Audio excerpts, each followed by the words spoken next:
Ну и для того...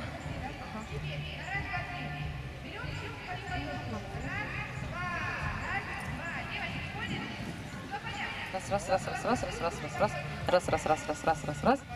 Берегусь. Раз, два, три, четыре, пять. Раз, два, три. 25. Хомус.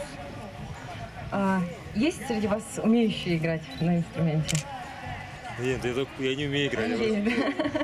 Это здорово. В целом я расскажу, как и что, к чему, да. Но, конечно же, это все на практике. Хомус — это полностью такой инструмент, которому нужно учиться годами. Я играю на нем с 7 лет, сейчас мне 27, то есть я играю уже 20 лет на этом инструменте.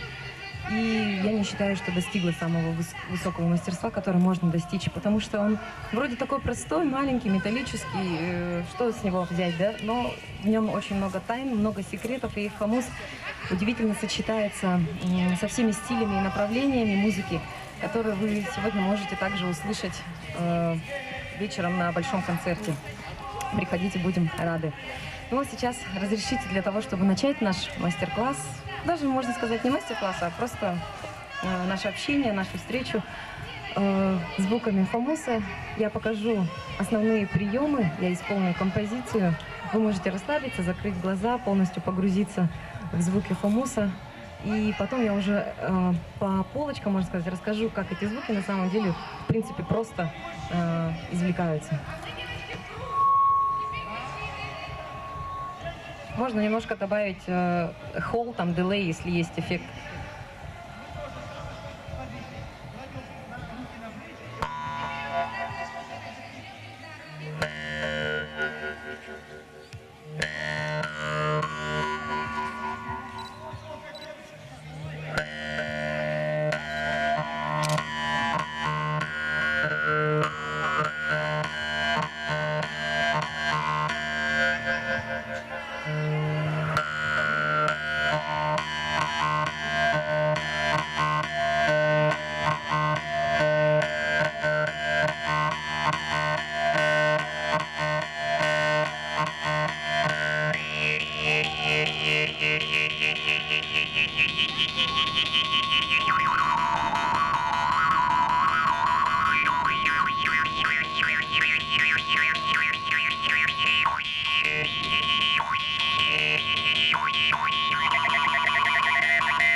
Спасибо.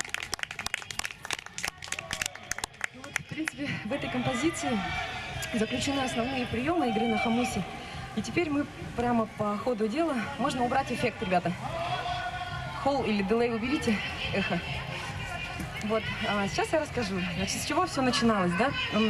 Так, сам по себе хамус, вы знаете, как держать, да? Ну вот вы знаете, например, да? Он плотно прижимается к зубам, так сам по себе он не звучит, он не имеет абсолютно никакого звука, да? Вы служите его основным инструментом, то есть вы для хамуса инструмент, а не он для вас. И он, можно сказать, сам направляет нас и сам говорит, что играть. Нет правил, нет нот. Нет каких-то особых законов, что сейчас вы должны 8 раз сыграть этот звук, 9 раз этот. Это полностью импровизация, как вы видите, что вы чувствуете.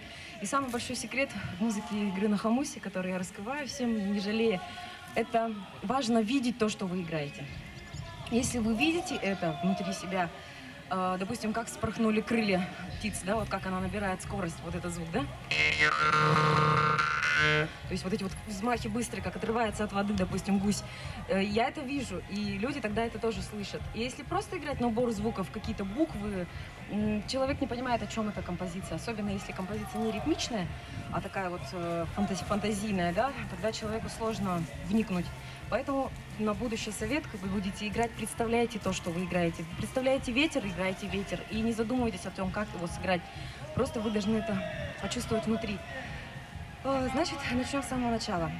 Самый простой звук, без языка, без гортани, без дыхания, просто удар по язычку, звучит так. Достаточно просто и примитивно, да? Если начать произносить, вот первый звук у меня был вводный, ау-ау-ау-ау, эффект. Это просто губами вы двигаете, ау-ау-ау, да? И получается уж совсем другой звук, вибрация.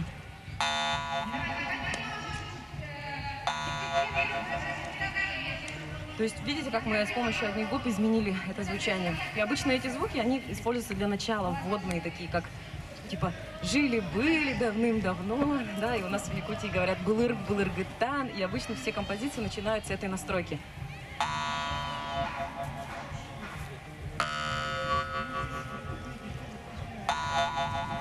То есть ау-ау-ау-ау-ау звук. Вот, далее я начала играть фоновый звук, он называется жаворонок. Вы произносите ю-ю-ю-ю.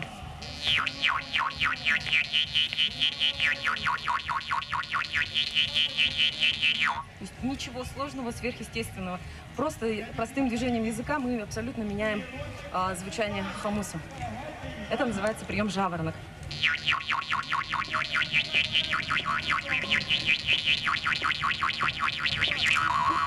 Дальше пошел ё-ё-ё-ё-ё-ё звук. Языком быстро-быстро внутри произносим ё-ё-ё-ё-ё-ё.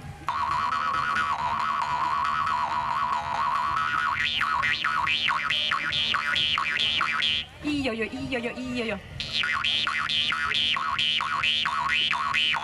Также интересно расставлять во время игры акценты. Йой, йой, такие вспышки. То есть вы играете эту ткань, это называют ткань, да, и набиваете на нее рисунки.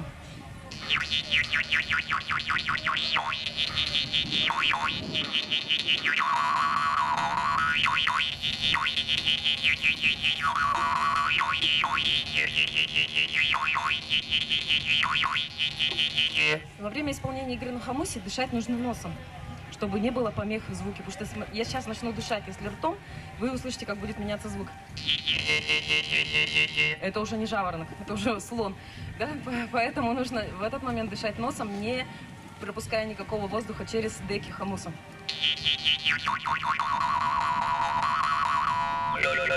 Новый звук лё-лё-лё-лё-лё, это звук, этим звуком подражают гусей, клокот гусей.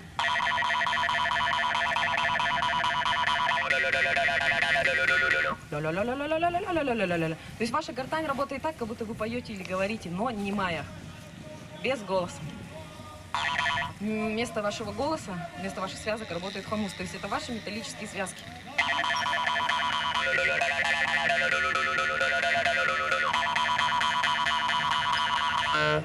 Звуки лё-лё-лё-лё и иу-иу, вот эти ю-ю-ю, их используют обычно для общего фона, как я уже сказала. И среди них можно вставлять кукушку, например. Слышали, да, была кукушка? Также вот играем фон, фон, фон и акцент кукушка. Кукушка произносится так же, как и все остальные звуки, немое как-ку. Как-ку, говорите, как-ку, но без голоса, да?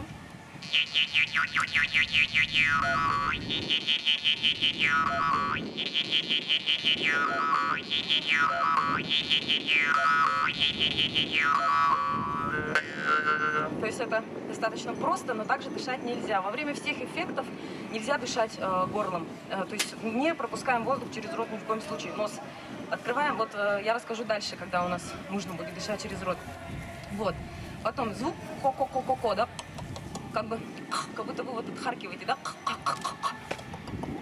Этим звуком подражают глухарю, как такую глухарь.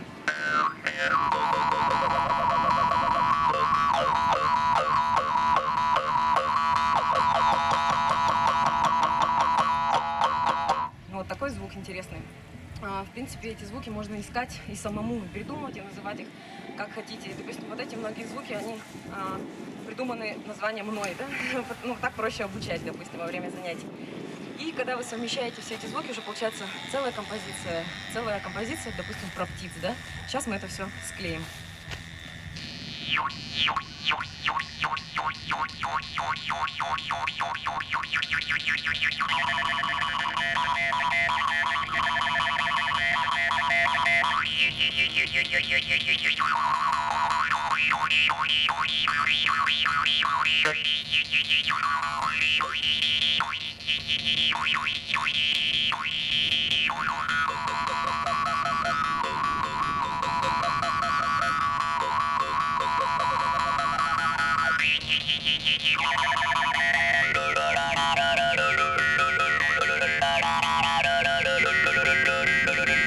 Вот это достаточно импровизационная, такая бесформенная, да, композиция. Но также с помощью этих звуков вы можете сделать ритмичную композицию, очень такую, чуть ли не танцевальную, и заставить людей аплодировать, да, допустим, используя звуки и-ё-ё-лё-лё-лё, да.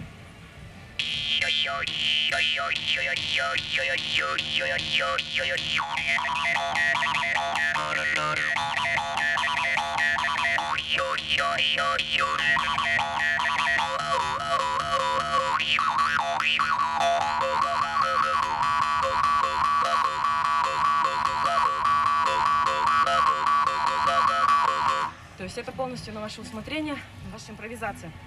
Далее были голосовые приемы с помощью голоса. Это уже мой эксперимент. На хамусе так не играют. Это традиционная манера исполнения. То есть там не используют голосовые звуки. Голос никогда не открывает. Он не мой. Но я решила экспериментировать. И очень здорово получается, что человеческий голос, который не похож на птичий, на лошадиный, да, он, смешиваясь с хамусом, преображается и становится ближе к природе. И часто ко мне подходят во время концертов и говорят: это же фонограмма, откуда звук? И, ну, что это все фальшиво, на самом деле, щупают. Может, это у меня какие-то приборы, которые эти звуки извлекают. Нет, это достаточно тоже несложно извлекается. Потренироваться месяц-второй и получится. Вот, допустим, наше священное животное в якутской культуре — стерх, белый журавль, его пение, да?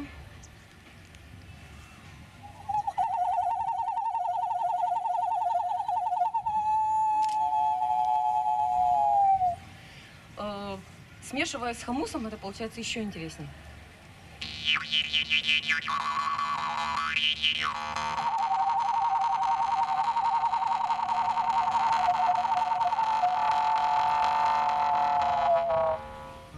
Даже простую ноту можно тянуть, а с хамусом будет звучать по-другому. То есть он искажает голос, и получается нечеловеческий голос. Как бы тембр меняется. Чтобы добиться такого звучания, это только женщины, конечно, смогут птицам подражать. Нужно просто взять максимально высокую ноту, какую вы только можете. Это большое напряжение, на самом деле, играть на хамусе. То есть вы всегда идете из диафрагмы. Дышите не легким, дышите животом. И когда я играла, возможно, вы обратили внимание, что работает живот. И вот вы напрягаетесь и берете самую высокую ноту и рвете ее мелким дыханием. Даже вот микрофон слышит, как я выдуваю. То есть вы рвете эту ноту мелкими дыхательными упражнениями. Можете попробовать, в принципе. Вот. Далее, простой прием крыльев. Это вы выдуваете через хамус. Да, вот.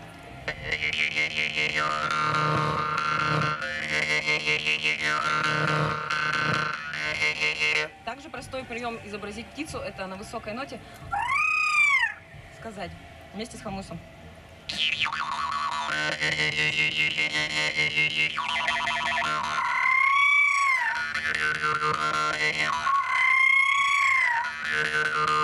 Все, уже эффект, как бы такой акцент есть, несложный. Это самое простое, что может быть. Также стерх делает такой звук.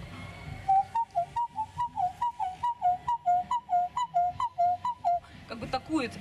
Это также с помощью хамуса звучит еще интереснее.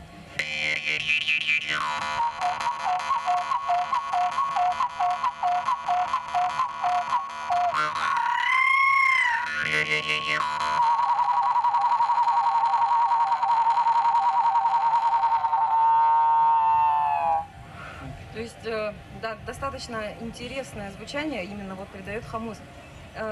Никто меня, в принципе, этому не учил. Это все эксперимент. Вы слышите видео, видите, да, звуки так природы слышите и подражайте. И я точно вам говорю, что получится. Сначала это будет смешно. У меня приходят на занятия люди и сами над собой смеются. Да ну, ужасно, что за вообще там, какое-то, там ничего не получается. Нет, я говорю, только упорство, рвение и вера. Представьте, что вы сам этот потолок, представьте, что у вас эти крылья, что у вас вот эта длинная шея. Вы представьте, как она у вас напряжена, и уже у вас человеческие оттенки, краски из голоса уже уйдут. Все очень много от мозга зависит, то есть от того, как вы представляете, как вы видите. Нет техники какой-то, нет правил, я еще раз повторяю. Это все эксперимент, поиск, и главное тут смело очень идти и экспериментировать. Далее, какие у нас звуки были? Вот, на дыхательные, да, я перешла на дыхательные, это моя любимая вообще тема, но советую всем, кто будет начинать учиться, голова кружится, очень сильно идет гипервентиляция легких, очень сильная, поэтому не увлекайтесь, начните потихоньку, аккуратно. Это я уже привыкла, в принципе, и так пошире ноги ставишь, стоишь, да, голова все равно кружится, а для начинающих у них даже глаза темнеют. Значит, вот, теперь мы дышим через хамус, можно, если в первой части нам нельзя было через него дышать только носом, теперь мы дышим ртом. Смотрите, как звук меняется. Сейчас я сыграю без дыхания. А теперь с дыханием.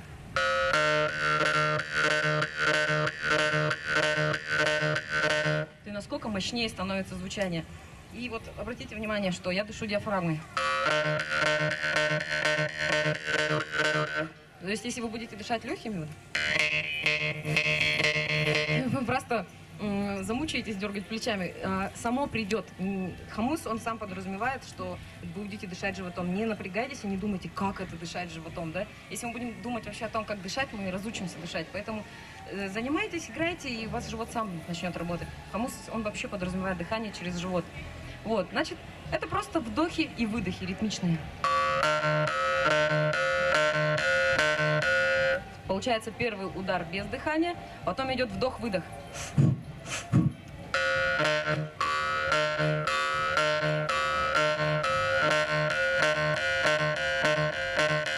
И получается интересный ритмический рисунок. Там-тара-там, тара-там, тара-там.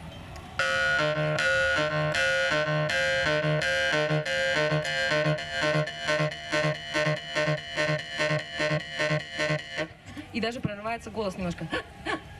Это нормально, это наоборот украшает звучание.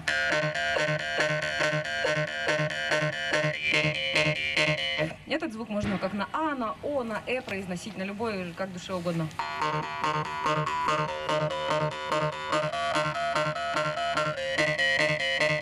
То есть я сейчас произносила У, О, А, Э.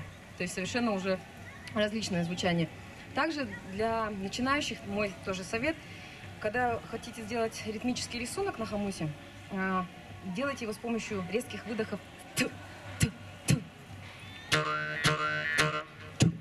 Как бы, да, вы выдыхаете и ударяете, получается, так как акценты получаются ярче. Вот эта рука играет как мотор, она постоянно играет ритмично. То есть ничего не меняется, и работает только язык, рот, дыхание, диафрагма.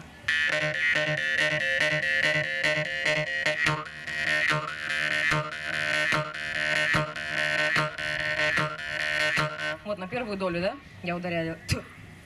Как бы, ну, выплевываете кого-то воздух, ну, не слюни, конечно, хотя бывает, поверьте, во время выступления всякое. Поэтому перед тем, как играть, выступать, не советую кушать. Можно водички там попить, да, лучше не есть ничего такого.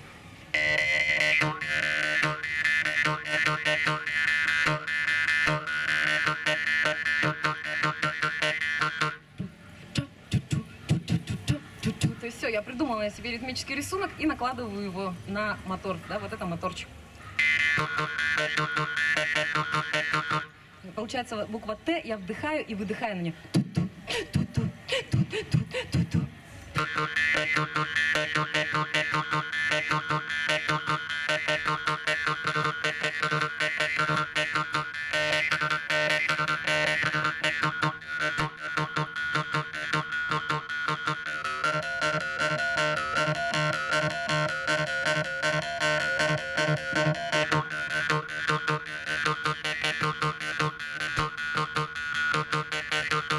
Очень интересный ритмический рисунок.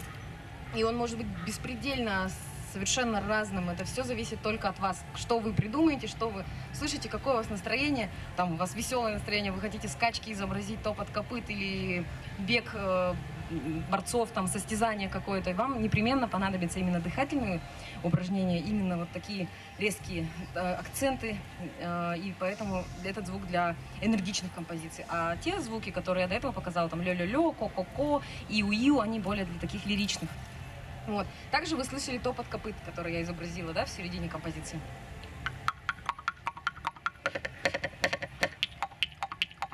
Это делается достаточно просто. Вы снимаете хомус с зубов. До этого он же у вас был прижат к зубам плотно.